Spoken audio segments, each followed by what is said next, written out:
Yo, welcome.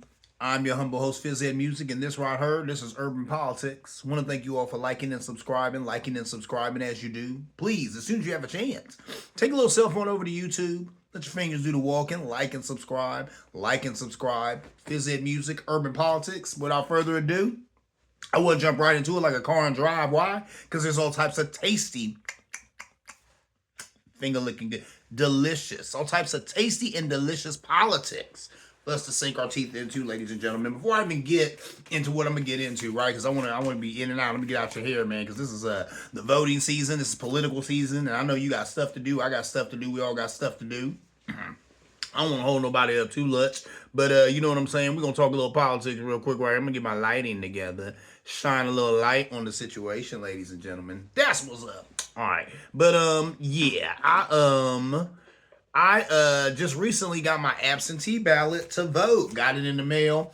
First of all, you have to send away a request. You have to request an absentee ballot. I do want more light than that. You do have to request an absentee ballot, right? So I did that, and then it finally came in the mail. So I was opening it up. It's got the actual ballot in here. Then they also put something in here that, when you're done with the ballot, you can put it in there. Make sure you get a stamp. You put it on there. You mail it back. Now, ladies and gentlemen, this is always been my favorite way to vote is absentee, because you have to stand in no line.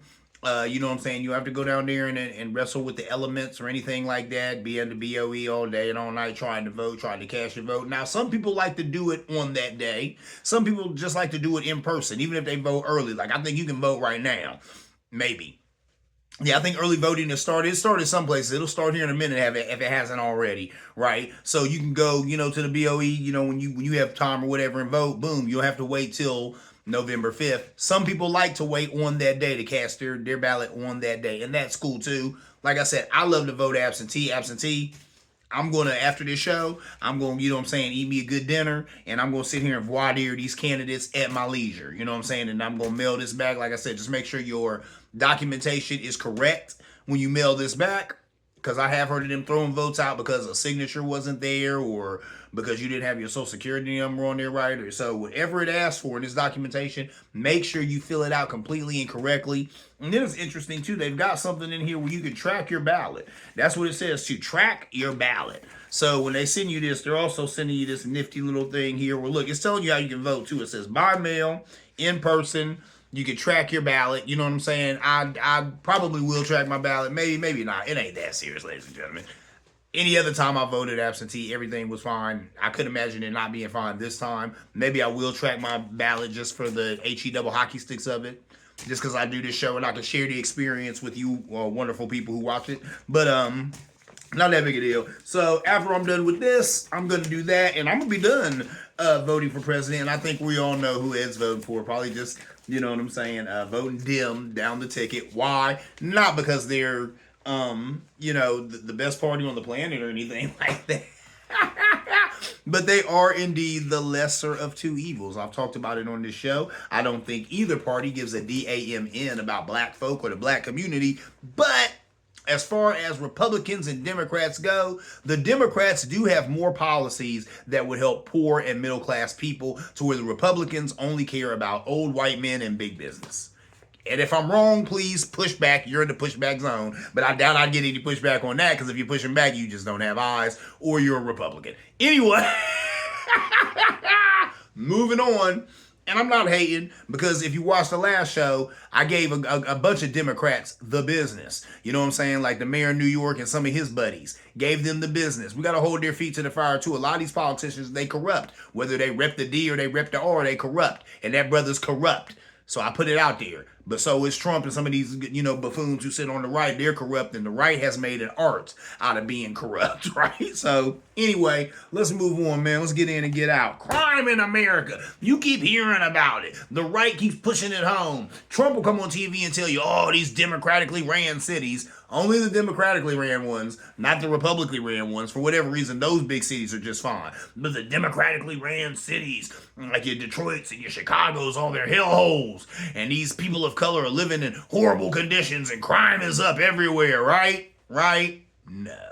It's the same crap like the propaganda that they push about immigration. Now, there are problems with immigration. There have been problems with immigration. Those problems aren't going nowhere because there's people on both sides who have a vested interest in make sure they don't go anywhere. With that said, crime has been on the downtick for a while. Let's talk about it. Okay.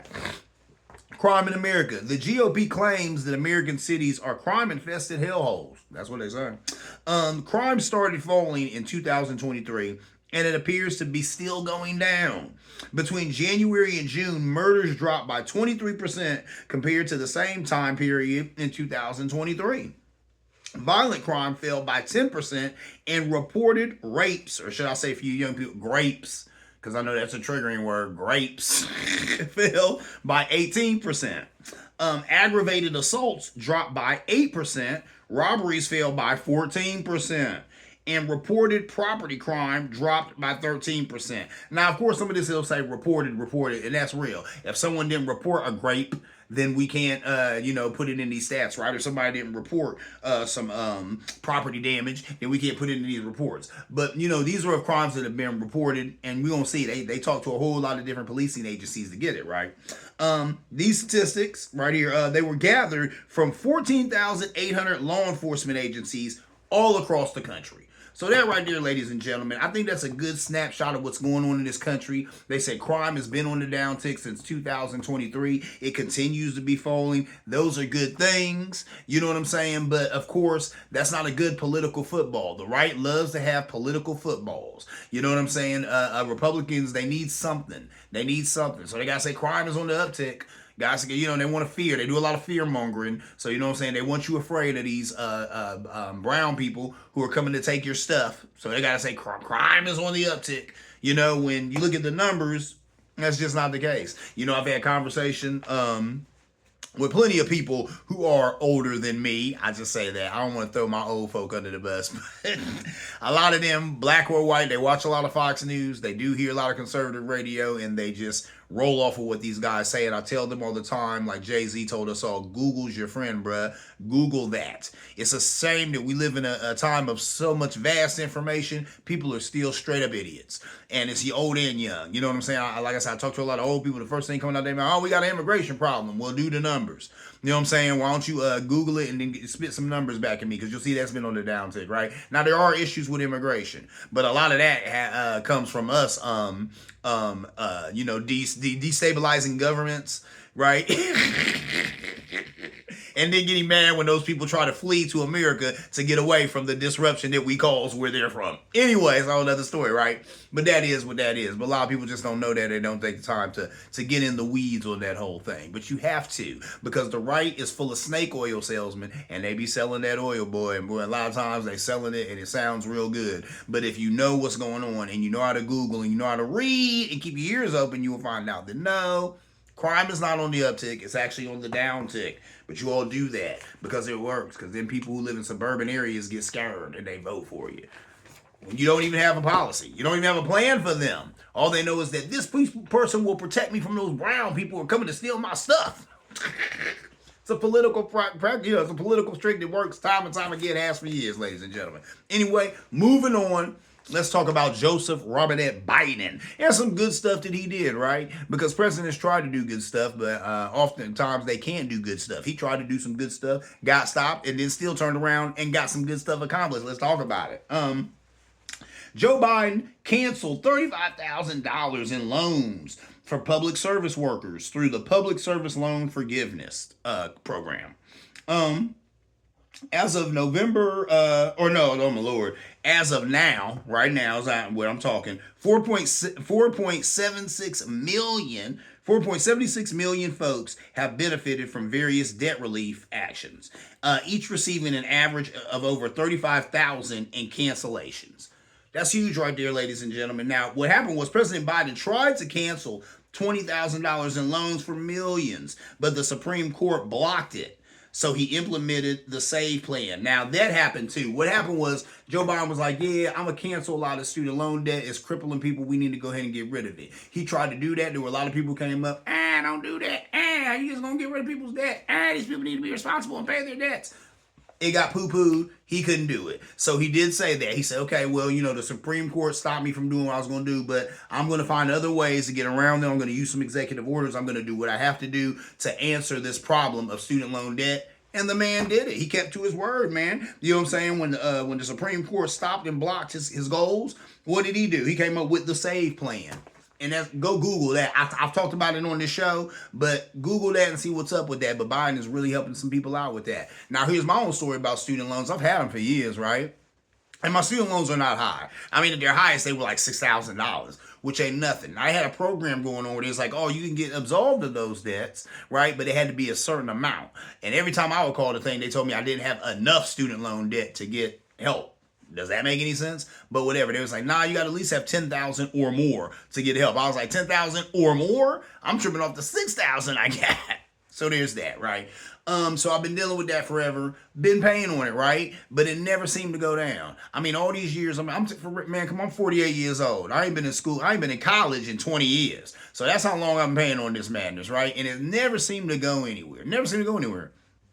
So now I get a letter in the mail, that I'm sure a lot of you all have gotten. It says something about, you got to call about this debt, your school loan or whatever. And, they're saying we're about to, maybe we could garnish your check or do whatever. If you don't call us by September 30th and get this straightened out. I'm paraphrasing, obviously, ladies and gentlemen. So I called the guy.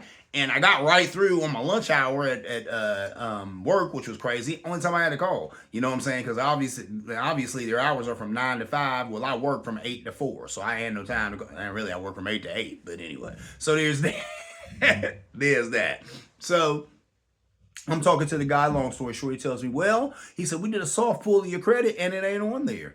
He said, I'm looking here, Mr. Edwards. I don't see it. You know what I'm saying? He said, I don't see it on your credit. And I'm like, well, that's good, because if it ain't on my credit, it don't mean nothing to me, because they can't hold it against me if it ain't on my credit. So I think that they did get rid of it. And that's great, because I had called about it before, and I had even talked to this guy about there being some kind of program, which I've also talked about on this show, how a lot of people just straight up did not get help from this program and didn't get what they were supposed to. But I talked to him about the program that they have, saying that if you were in social service for X number amount of years, then, then your debt was supposed to be absolved. I've been talking to him about that. I've been in social work for 30 plus years. I work with the autistic community right now. I work with kids on the spectrum. So I've been doing this pretty much all my life. So, I talked to a guy about that, and he said, yeah, you're right. That's a thing, and you could be eligible for it. But like I said, when he did the pull on my credit, it wasn't there no more. So I think it's gone. And I think Joseph Robinette Biden had something to do with that. So I salute that gentleman, man. That's cool. That's a president actually helping poor folk. I love it.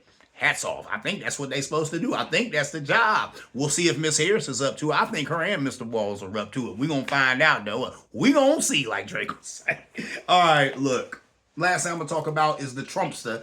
We got to talk about this Trumpster fire before I get out of here. We are talking politics, and this guy is the man of the hour for all types of reasons. So, Trump says the release of the Apprentice movie is campaign interference. Says it paints him in a negative light. What? What could paint him in a more negative light than him and his actions? He's talking about this movie's gonna make him look bad. Trump, everything makes you look bad, including you. Every time you open your mouth, you make you look bad. This movie ain't gonna do anything that you haven't done 100 times over. That's his thing, though. That's the rights thing.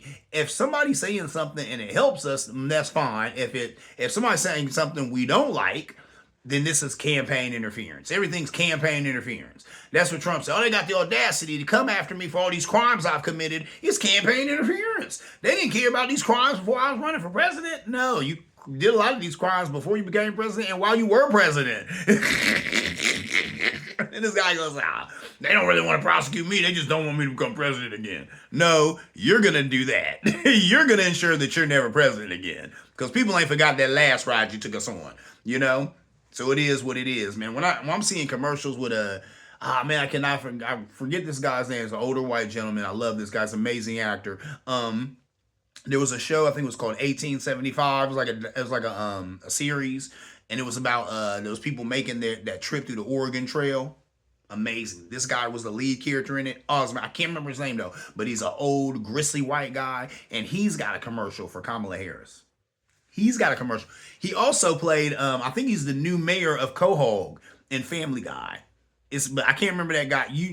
Y'all know who I'm talking about. You know the voice actor I'm talking about. I cannot remember his name, but he's great, and he has a commercial for Kamala. And in the commercial, he even said, to talk about is that the woman thing, we'll get over it. That's something. When old white men is telling other old white men, if it's the woman thing, get over it.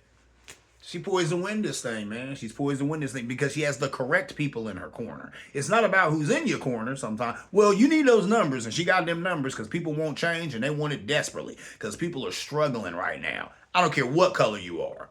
People are struggling right now. That is a problem, right? So people want change. They want something different. And Kamala and Tim, extremely different. You know what I'm saying? So people are looking forward to that, right? And that's what's, what I'm saying, looks like we're poised to move that direction. But when you have older white men telling you to get over the woman thing, to get over the fact that she's a woman, to get over the fact that you feel like a man shouldn't have to take direction from a woman when the first person to give you direction is your mother, that's huge right there. That's huge. So like I said, I think she's poised to win this thing. The momentum's with her. Her and Mr. Walls just have to keep that momentum going for what? 2 weeks? We almost there, ladies and gentlemen. I think they can handle that. I think they got that. Well, with that said, I'm out of here. That is my time.